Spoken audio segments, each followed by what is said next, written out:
수술은 100세 시대에는 꼭 하셔야 됩니다. 노화를 굉장히 증가시키는 병이 있어요. 바로 온몸의 장기가 더 빨리 늙는다고 생각하시면 됩니다. 계속 작은 외상을 반복적으로 주게 되면 백내장이 빨리 와서 비비지 않는 것, 그리고 피하시는 것 해볼 수 있는 방법이 되겠습니다. 백내장을 예방하는 두 가지 중요한 영양소가 있어요. 백내장은 구체적으로 무엇이고 어떤 증상이 나타나나요? 백내장은 우리 눈에 초점을 맞춰주는 자동 초점 시스템인 렌즈가 뿌옇게 변하고 기능을 완전히 상실하는 걸 이야기합니다. 너무나도 슬프죠. 우리가 20, 30대까지는 가까운 거 멀리 있는 거 다 자유자재로 내가 쳐다만 보면 바로 초점이 맞췄어요. 저도 지금 카메라도 잘 보이고 마이크도 잘 보이는데 갑자기 내 손에 있는 지문을 보라 하면 잘 안 보이거든요. 지금 손금을 이렇게 보라 그러면 이렇게 해야지 보여요. 그래서 이게 이 정도만 보여도 그래도 괜찮은 건데 이렇게 내 팔보다 멀어지면 되게 슬프잖아요. 이게 초점을 맞춰주는 기능인데요. 내가 밥을 먹을 때 위가 저절로 움직이듯이 불수의적으로 내가 이거를 확 맞춰줘야지 선택하지 않아도 저절로 움직이는 이 수정체라는 기능이 떨어지고, 게다가 이게 투명해요. 완전히 그 투명성을 잃고 불투명해져서 노랗고 아예 나중에는 거의 갈색까지 되는 거를 백내장이라고 합니다. 백내장이 발생하는 원인은 무엇인가요? 발생하는 가장 첫 번째 원인은 우리가 막을 수 없는 노화예요. 흰머리가 생기는 것처럼 누구나 이게 기능이 떨어지고 보통은 40대 초반부터 확 느끼기 시작하는데, 우리가 노화를 느끼는 40대에 가장 처음 느끼는 게 바로 노안입니다. 우리 몸이 좀 늙어가거나 피부가 처지는 건 알지만 늙었다고 생각을 잘 안 하시는데, 늙었다고 생각하는 가장 첫 번째 증상이 가까운 게 안 보이는 노안이고요. 그 다음에 눈이 점점점 침침해져서 60대가 되면 이제 돋보기를 써도 잘 안 보이는 백내장이 오게 되고, 이렇게 증상이 계속 진행하게 돼서 이게 노화의 진행 속도와 비슷하게 가는 거죠. 노화를 굉장히 증가시키는 병이 있어요. 바로 당뇨인데요. 당뇨가 있으신 분들은 온몸의 장기가 더 빨리 늙는다고 생각하시면 됩니다. 당뇨가 심하신 분들은 모든 몸의 장기가 10년은 늙었고 실제로 외모도 조금 더 빨리 늙어요. 백내장도 더 빨리 옵니다. 그래서 당뇨 백내장이라는 진단명이 따로 있을 정도로 당뇨 있으신 분들, 특히 조절 안 되시면 조절력도 떨어지고 빨리 백내장이 옵니다. 근데 이런 분들 사실 빨리 수술하면 안 돼요. 당뇨는 망막의 병을 일으키는 실명의 1위 질환인데 백내장 수술 빨리 하면 당뇨 망막병증이 또 악화됩니다. 그래서 빨리 한다고 해서 그 좋은 영향을 끼치는 건 아니어서 빨리 오지만 빨리 해서는 안 되는 그런 상황입니다. 근데 이런 당뇨나 이런 노화는 사실 좀 막을 수도 없고, 오면은 뭐 당 조절 잘하는 거는 해볼 수 있지만 어쨌든 내가 확 다 없앨 수 있는 건 아니잖아요. 세 번째는 내가 조심할 수 있습니다. 바로 외상이에요. 외상은 크게 다치는 것도 좀 조심을 해야 되겠지만 비비는 습관이 굉장히 큰 역할을 합니다. 그래서 우리가 그 아토피 환자분들은 정말 많이 너무 심하게 비빌 수밖에 없거든요. 너무 가려우니까요. 가려운 것 자체가 너무 괴로우니까 비비게 되는데, 이 비비는 게 너무너무 심하면 마이크로 트라우마, 계속 작은 외상을 반복적으로 주게 되면 백내장이 빨리 와서 아토피 있으신 분들은 20대 때도 수술을 하는 경향이 되게 많아요. 그래서 좀 안타깝죠. 그래서 비비시는 습관을 아예 없애시면, 저는 아예 그냥 모기로 손 올리지 말라고 하거든요. 왜냐면 손 자체에서 결막염도 생길 수 있는 균도 많고 말분 템펫에도 일어나고 손이 안 좋아요. 그래서 모기로 손 올리지 말라고 말씀드립니다. 그래서 비비지 않는 거는 여러분들이 좀 신경 써서 해보실 수 있는 부분입니다. 네 번째는 10% 정도의 백내장 관여에 있는 자외선 차단입니다. 저희 안과 선생님들 중에 60세 넘으신 분들은 이제 백내장이 정말 턱끝까지 올라왔으니까요. 백내장이 진짜 안 오길 바라시거든요. 요즘 좋은 렌즈가 많이 나와서 사실 백내장 수술 해도 되는데, 그래도 안 오고 싶어서 정말 이 행동을 많이 합니다. 밖에 나가서 밥을 드셔야 될 때 햇볕을 결국에 봐야 되잖아요. 그래서 모자 당연히 쓰시고요. 모자만 써도 자외선 50% 차단됩니다. 모자도 굉장히 챙이 넓은 모자를 남자 원장님, 60세 원장님이 쓰세요. 그리고 선글라스 낍니다. 선글라스 밖에 나갈 때마다 늘 끼세요. 선글라스 90% 정도 차단돼요. 그리고 옆으로 선글라스 사이로 들어오는 빛도 차단하고 싶으셔서 칭칭 스카프까지 감으시고 가시는데, 이게 제가 한 원장님만 본 게 아니에요. 이렇게 하시는 여러 원장님을 봤습니다. 그 정도로 자외선 차단이 또 눈 건강에, 백내장에 굉장히 중요하고, 황반변성이나 이런 병도 일으키니까 자외선 차단도 여러분들이 쉽게 할 수 있는 백내장 예방입니다. 다섯 번째는 백내장의 또 가장 큰 원인이 스테로이드 복용이에요. 스테로이드는 내가 스테로이드를 복용할 일이 있나라고 생각하실 수 있는데, 가장 많이 쓰는 스테로이드 복용은 알레르기입니다. 알레르기 너무 심하신 분들은 항히스타민제로 안 돼서 스테로이드를 저용량으로 몇 년을 드시는 분도 있습니다. 바르는 피부 스테로이드도 몇 년을 바르면 백내장 빨리 옵니다. 이거는 스테로이드성으로 오는 백내장의 양상이 굉장히 특이해서 후낭아운탁이라고 그래서 저희가 더 쉽게 알 수 있고요. 그리고 심지어 척추나 어깨 주사 맞으시는 것 때문에 생기시는 분도 있고,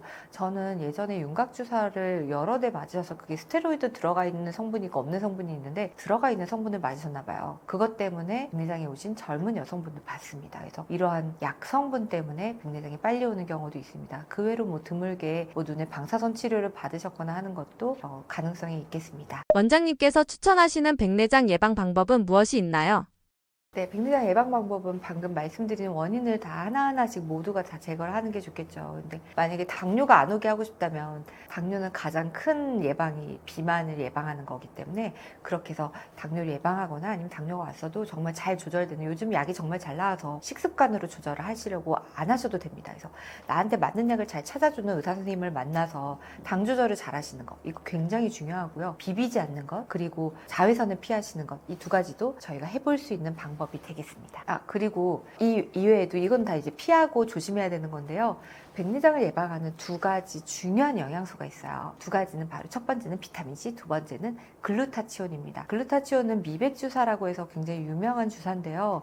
주사제로 맞아야지만 효과가 있긴 합니다만 요즘은 영양제가 너무 발달해서 흡수율을 많이 높인 글루타치온이 많이 나오고 있어요. 저도 어떤 의사 선생님이 만드신 필름 형태의 글루타치온을 꼭 챙겨 먹고 있는데, 그런 형태의 글루타치온이나 아니면 리포조말 글루타치온이라고 글루타치온을 굉장히 흡수율을 리포점 이렇게 싸서, 리포점이 기름막으로 싸는 거거든요. 그렇게 싸서 드시는 그런 글루타치온의 흡수를 높이는 그런 약을 드셔도 되겠습니다. 그리고 비타민C는 뭐 꼭 고용량은 아니더라도 하루에 조금이라도 드시면 좋겠는데, 드실 때 하루 3번 드시면 좋습니다. 왜냐하면 5시간 만에 다 몸에서 빠져나가거든요. 그래서 비타민C 한 번 드신다고 좋은 게 아니고 나눠서 3번 드시는 것을 권유드립니다. 고용량을 드시는 게 더 도움된다는 보고는 없고요. 저용량이라도 빈도수를 더 많이 드셔서 계속 우리 몸의 비타민C 농도가 높아지게 하면 우리 피부도 하얘지고 자외선을 받아도 기미나 이런 게 좀 덜 생기고, 똑같이 수정체의 투명한 그 투명성도 기미가 끼듯이 갈색으로 변하는 그 백내장도 예방해주는 중요한, 이거는 많은 논문으로 증명이 된 바 있습니다. 추천하시는 영양제도 있으신가요?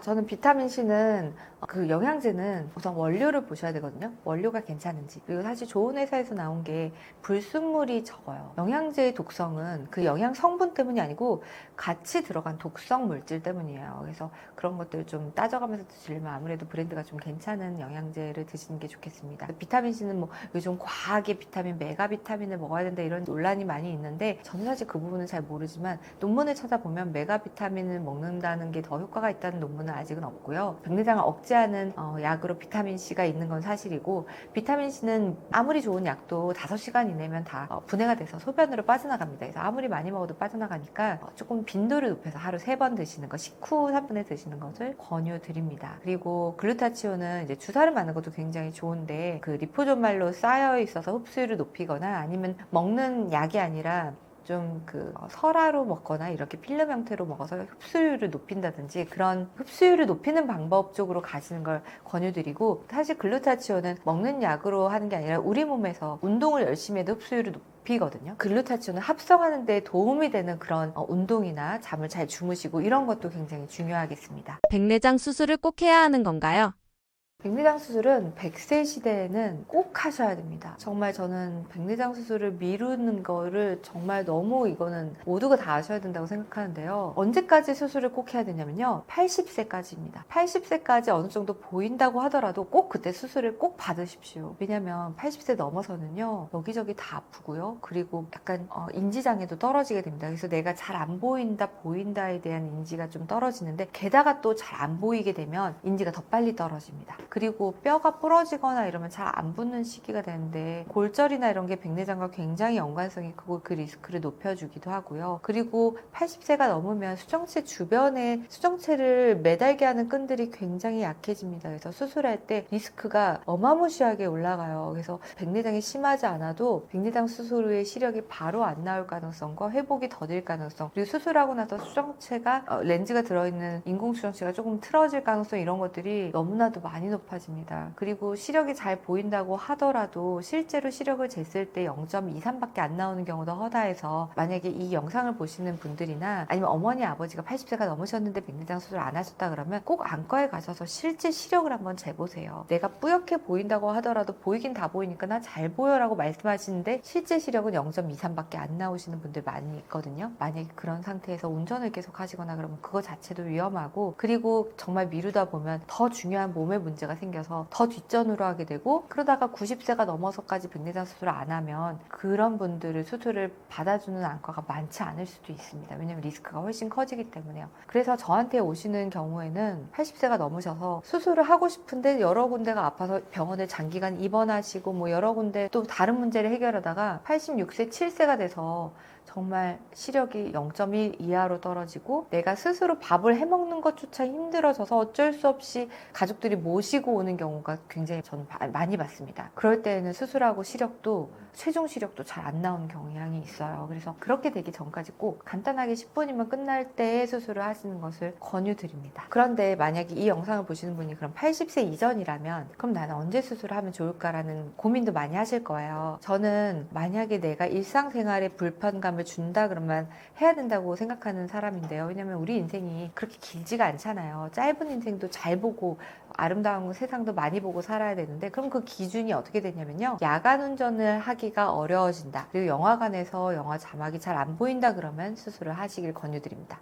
이 두 가지가 이상이 있으면 그거는 수술을 하면 분명히 더 좋아지는 게 맞거든요. 그래서 이런 경우에 해당이 되면 야간 운전이 더 이상 힘들어진다 그러면 야간 운전을 포기하시는 게 아니라, 그게 만약 백내장 때문이라면 수술을 받으세요. 그럼 훨씬 만족스러운 제2의 인생을 사실 수 있겠습니다. 잘 모르지만 의외로 백내장을 가속화시키는 것에는 무엇이 있나요? 여러 가지가 있어요. 뭐 자외선을 계속 쐬는 바깥 활동을 많이 하시거나 야외 활동, 아니면 해상에서 배를 조종하시는 분이나 밖에 나와서 계속 일을 하시는 분들 백내장 굉장히 빨리 오고요. 그리고 눈을 계속 비비시거나 하는 행동도 빨리 옵니다. 그리고 요즘은 당뇨가 정말 폭발적으로 많이 늘고 있어요. 굉장히 많아서 50대 이상의 분들은 거의 15%, 20%가 거의 육박하게 당뇨가 많거든요. 그래서 당뇨가 너무 많은 게 이 백내장을 또 가속화시키는 굉장히 큰 원인이고, 당뇨 이전에 혈당 스파이크나 아니면 내당능 장애도 백내장을 굉장히 가속화시킵니다. 그래서 저속노화의 1인 1식이나 아니면 좀 혈당 스파이크를 낮추는 그런 식이 습관을 한다든지 운동을 하신다든지, 아니면 적어도 비만이 되지 않게만 하시더라도 백내장을 굉장히 낮출 수 있는 방법이라고 생각을 합니다. 백내장으로 고민 중이신 분들에게 해주고 싶으신 말씀 있으신가요? 백내장은 어떻게 보면 누구나 다 오는 질환이라서 질환이라고 하기는 어렵고 그냥 불편감을 느끼는 정도라고 하는데, 이젠 WHO에서는 노인이 되는 것도 노화도 질병이다라고 정의를 내렸거든요. 그래서 우리가 예전에는 그냥 죽고 사는 문제나 정말 악화되면은 완전히 기능을 떨어뜨리는 것만 질병이라고 했다면, 이제는 노화의 여러 가지 과정도 질병으로 바라보는 시대가 됐습니다. 그래서 백내장도 그냥 간과하지 마시고, 그냥 노안이 와서 노화가 와서 어쩔 수 없겠거니 하고 생각하지 마시고, 이걸로 인해서 나의 인생에 제약이 온다면, 예를 들어 책을 잘 보셨다가 더 이상 책을 나는 이제 못 읽겠다고 못 하시거나, 운전을 잘 하시고 여러 군데 잘 놀러 다니셨던 분들이 눈이 안 보여서 그냥 집에만 있게 되거나 이렇게 된다면, 그거는 정말 그냥 지체하지 마시고 수술을 받으셔서 제 인생을 다시 펼치실 수 있는 기회니까 꼭 제2의 인생을 펼치시는 기회를 용기를 내어서 잡으셨으면 좋겠습니다. 지금까지 영상을 시청해 주시면서 궁금하신 거 정말 많으셨을 텐데요. 제가 여러분들이 궁금하실 만한 것들만 모아서 제 개인 유튜브 채널에 많은 소개를 하고 있습니다. 저희 안과 언니라고 치면 제가 이제 6만 유튜버로 활동을 열심히 하고 있거든요. 그래서 거기에 댓글도 제가 직접 다 답글을 남겨드리고 있으니까 궁금하신 거 있으면 언제든 편안하게 여쭤봐 주시고요. 그리고 실제로 내 눈에 어떤 예방책이나 치료가 어떤 게 필요한지 자문만 구하시러 오셔도 좋으니까 저희 병원에 방문해 주셔서 내가 어떤 생활 습관을 가지면 좋고 어떤 영양제를 먹어야 되는지 이런 질문도 좋으니까요. 그래서 지금 여기서 궁금하셨던 것이 더 궁금하시다면 질문 리스트 같은 거 적어 오셔서 저희 병원에 방문해 주셔도 좋겠습니다. 저희 병원은 지금 이 방송을 들으시는 구독자분들이 그래도 쉽게 올 수 있는 위치에 있어요. 저희가 9호선 신논현역에 지하철역이 연결되어 있는 힐링안과라는 곳에서 제가 근무를 하고 있거든요. 저는 거기에서 많은 전국에서 아니면 해외에서도 오신 분들이 눈 검사를 하시고 내 눈의 건강을 위해서는 어떤 게 필요한지를 많이 여쭤보시는 되는데 그런 게 이제 다른 안과에서는 그냥 치료 위주라면 저는 예방이나 지금 눈 상태가 어떻고 앞으로 어떻게 관리를 해야 되는지 이렇게 위주로 말씀을 좀 드리는 편이에요. 그래서 내 눈에 각각에 맞는 관리 방법 이런 것도 궁금하시면 언제든 편안하게 찾아오셔서 이 방송 보시고 오셨다고 말씀해 주시면 제가 친절하게 진료를 봐드리도록 하겠습니다.